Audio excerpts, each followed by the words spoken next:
देखो आज जो हम डिस्कस करेंगे and that is today's excretion. Excretion का मतलब होता है हमारी बॉडी से वेस्ट का बाहर निकलना। हमारी बॉडी के अंदर जितना भी वेस्ट इकट्ठा हुआ है उस चीज़ों का बॉडी से बाहर निकलना, दैट इज कॉल्ड एक्सक्रीशन।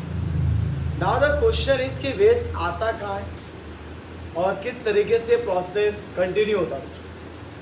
तो हमारी बॉडी चाहे वो प्लांट्स हो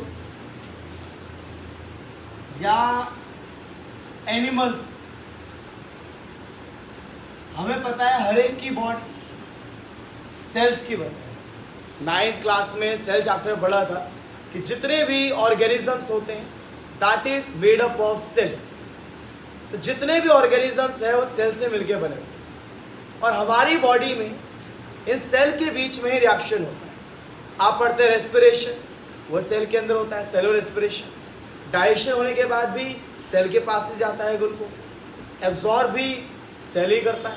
तो सेल के पास बहुत सारे रिएक्शंस, सेल अपने बहुत सारे रिएक्शंस करता है, बहुत सारे पाथ फॉलो करता है, ठीक है। इस रिएक्शंस के बीच में कई सारे वेस्ट प्रोड्यूस होते हैं, बायोकेमिकल वेस्ट प्रोड्यूस होते हैं।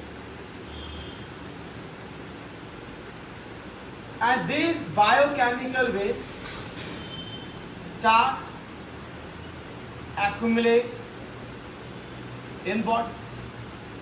मतलब हमारी बॉडी सेल से मिलकर बनी है, सेल्स के बीच में रिएक्शंस हो रहा है, उन रिएक्शन से प्रोडक्ट निकलेगा।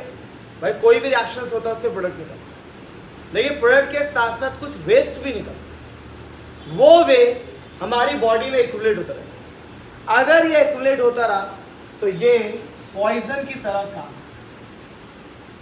तो अगर हम चाहते हैं कि एक नॉर्मल लाइफ जी सके, हमारी बॉडी नॉर्मली बिहेव करती रहे, तो इस चीज को बॉडी से क्या करना पड़ेगा? रिमूव। क्या करना पड़ेगा? रिमूव। और यही रिमूव करने की प्रोसेस क्या कहलाता है? Excretion. All the organism on the earth are made of the cells. Every cell take parts in the reaction. In every reaction, there are some amount of waste which is produced, and that waste get accumulated in the body and make poisons. अगर हम इन poisons को अपनी body से remove नहीं किया, after some time हमारी body की health बिल्कुल down हो जाएगी। इस चीज़ को body से बाहर निकालना ही क्या कहलाता है? excretion कहलाता है। लिखा हुआ है मैंने the process of removal।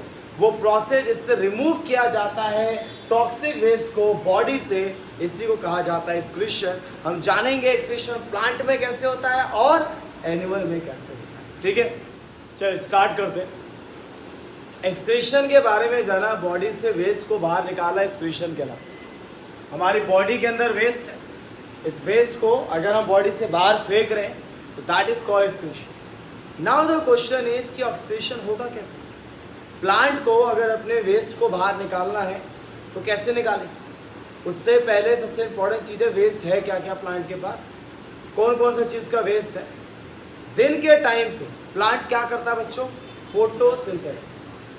दिन के टाइम पे प्लांट क्या करता है? फोटोसिंथेसिस। पता है फोटोसिंथेसिस में जो ऑक्सीजन निकलता है वो इसका वेस्ट होता है, उसको थोड़ा ऑक्सीजन की ज़रूरत है, उसको तो बाहर फेंकना है। तो डे टाइम पर जो ऑक्सीजन बनता है उसके पास फोटोसिंथेसिस की वजह से, वो एक पहला वेस्ट। कार्बन डाइऑक्साइड जो प्लांट के पास रेस्पिरेशन के टाइम पे बनता है वो एक वेस्ट। स्टोमेटा के थ्रू आपको पता होना चाहिए फोटोसिंथेसिस के टाइम पर भी वो बहुत सारा कार्बन डाइऑक्साइड लेता है एटमॉस्फेयर से। ज़्यादा कार्बन डाइऑक्साइड होना भी बेकार है तो उसको बाहर फेंकना पड़ता है। तो कार्बन डाइऑक्साइड, पानी के वेपर्स और ऑक्सीजन, ये तीनों जो है प्लांट के क्या है? वेस्ट है। पूछ सकता है एग्जाम में, what are the waste of the plants?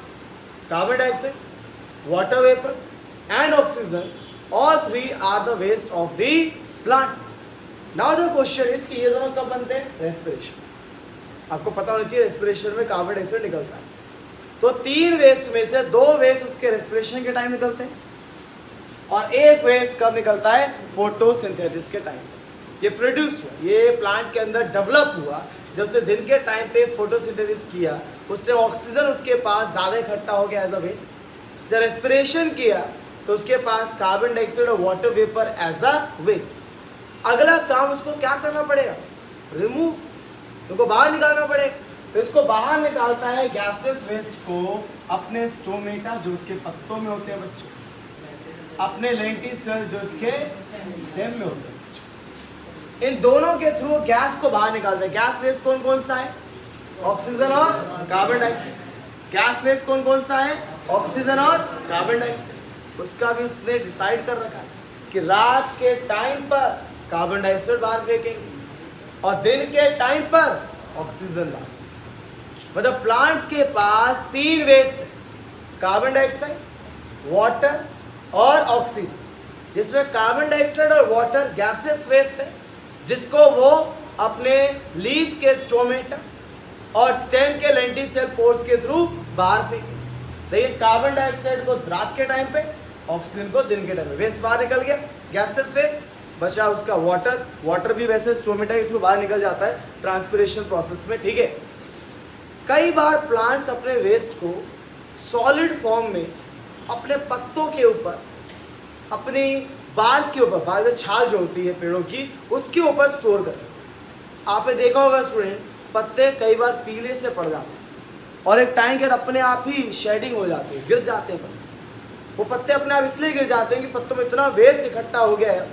देखो वो पत्ते ज़्यादा दिन तक और रहे तो प्लांट को ही कहाँ डैमेज ना करे। तो वही यहाँ लिखा हुआ है, पत्तों का गिरना, बार का ब्राउनिश हो जाना या फ्रूट का गिर जाना, ये भी एक तरीके से वो वेस्ट को रिमूव कर रहा है। इन तीनों प्रोसेस से वो क्या कर रहा है? वेस्ट को रिमूव। पहला वेस्ट रिमूव हो रहा है गैसेस वेस्ट, दूसरा रिमूव हो रहा है शेडिंग और लीव्स, पत्तों का गिरना, फ्रूट्स का गिरना, जो स्टेम है उसका ब्राउनिश हो जाना। तीसरा बच्चों, कई बार आपने देखा होगा कि प्लांट्स के अंदर से कुछ लिक्विड सा बाहर निकलता है, गम, जिसको कहते गोंद गोंद कहते हो आप लोग, ठीक है, गम स्टाइल निकलता है, रेजिन्स निकलता है, वो भी एक वेस्ट है जो अपनी बॉडी से बाहर निकालता है। कई बार वो मिट्टी के अंदर अपने वेस्ट को छोड़ देता है अपने रूट्स के थ्रू। मतलब 4 तरीके हुए बच्चों जिससे उसने अपने सारे वेस्ट को बाहर निकाला। फोटोसिंथेसिस में प्रोड्यूस ऑक्सीजन, रेस्पिरेशन में प्रोड्यूस कार्बन डाइऑक्साइड, दोनों वो स्टोमेटा और लेंटिसेल्स के थ्रू बाहर निकालता है। जो सॉलिड वेस्ट इकट्ठा हुआ पत्तों पे रख के, कभी छाल पे रख के, कभी फ्रूट पे रख के, वो जो फ्रूट पे जो वेस्ट रखा होता है उसका एक नाम होता है बच्चों, रैफिड्स। क्या नाम होता है? रैफिड। एग्जाम में आता है कई बार, what is raphides? Raphides are the waste that is found on the fruit. Fruit के ऊपर ही पाए जाते हैं, इसीलिए कहते हैं हमेशा जो फल होते हैं खाने से पहले फ्रूट्स को हमें धो लेना चाहिए, उसके ऊपर प्लांट का ही वेस्ट अवेलेबल है। तो आपसे कोई पूछे कि प्लांट के वेस्ट क्या क्या है, तो उस पर गैसेस वेस्ट है, उस पर लिक्विड वेस्ट है, उस पर सॉलिड वेस्ट है।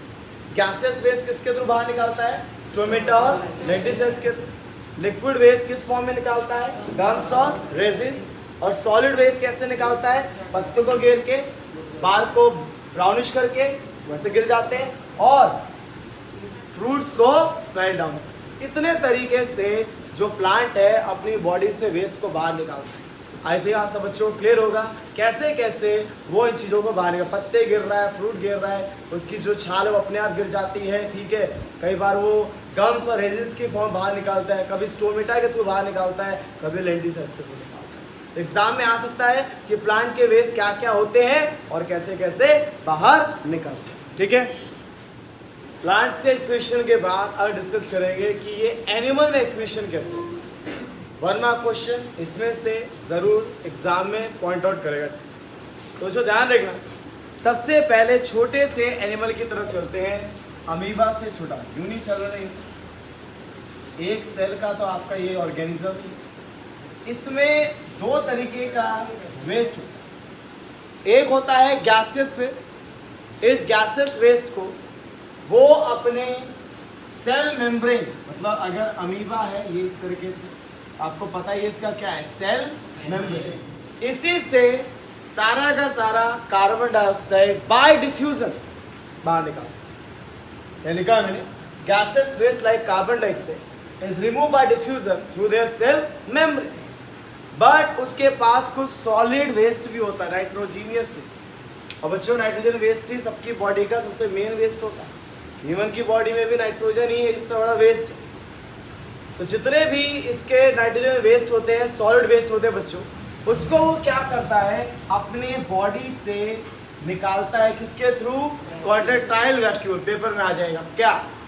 Amoeba remove their nitrogen waste through contractile vacuole. क्या होगा? Contractile vacuole is that part of the amoeba through which he remove the nitrogenous waste. In case of earthworm, इसके पास excretory organ होता है nephridia. बच्चों ये तो समझ लो ऑलमोस्ट फ्रीक्वेंटली पूछ ही लेता है कि नेफ्रिडिया किसका एक्सक्रीटरी ऑर्गन होता है? किसका? अर्थवर्म। या अर्थवर्म का एक्सक्रीटरी ऑर्गन कौन सा है? नेफ्रिडिया। और ह्यूमन का तो सबको पता ही, किडनी। किडनी के थ्रू सारा का सारा एक्सक्रीशन होता है। और जो किडनी है बच्चों, ऑलमोस्ट 1 मिलियन नेफ्रॉन्स से मिलकर बना। 1 मिलियन नेफ्रॉन्स। नेफ्रॉन्स का स्ट्रक्चर हम लोगों को पढ़ना है। Nephrons are the basic unit of kidney.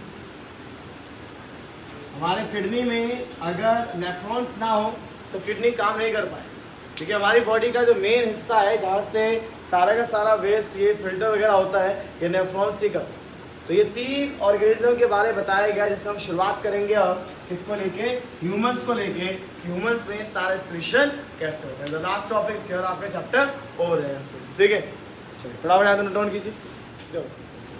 अगला टॉपिक है that is a human excretive system. चलिए बात करते हैं बच्चों कि ह्यूमन के अंदर किस तरीके से ये एक्सक्रीशन होता है। ह्यूमन के एक्सक्रीटिव सिस्टम की बात करें तो सबसे पहले हम बात करेंगे इस रेनल आर्टरी। आर्टरी आप लोग जानते हैं ब्लड फ्लो कराता है अपनी बॉडी के थ्रू, अपने थ्रू, सॉरी बॉडी थ्रू कह रहा हूँ, अपने थ्रू ये ब्लड का फ्लो कराता है।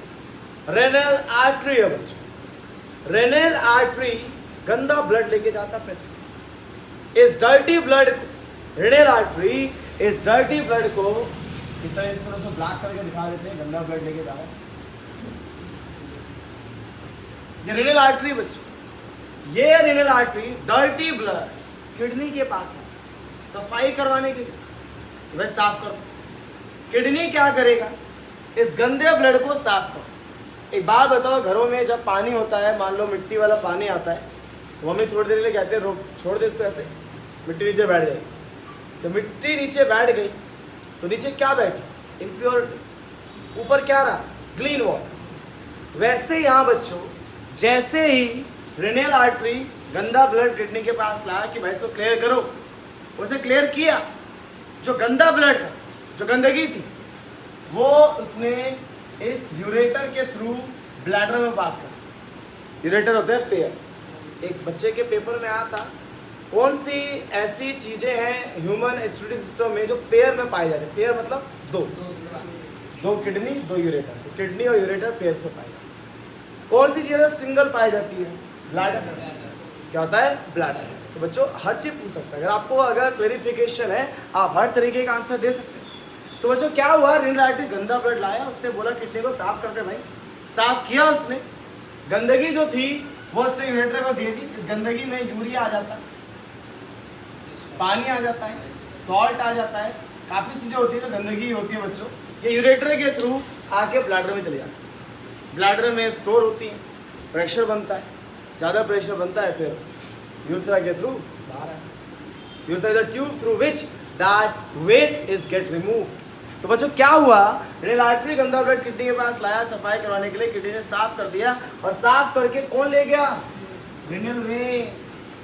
क्लीन ब्लड कौन ले गया? Renal vein. और गंदगी कहाँ चली गई? ब्लैडर। क्लियर? कोई डाउट? डर्टी ब्लड कौन कैरी कर रहा है? Renal artery. किसके पास लेके गया? क्लीन ब्लड कौन ले गया? Renal vein. गंदगी किसके पास आई? ब्लैडर। किसके थ्रू? यूरेटर। यहाँ प्रेशर बढ़ा, प्रेशर बढ़ते किससे बाहर? यूरेथ्रा से बाहर। अब हम जानेंगे किडनी के अंदर होते हैं मिलियंस ऑफ नेफ्रॉन्स, उस नेफ्रॉन्स के structure, and then this chapter is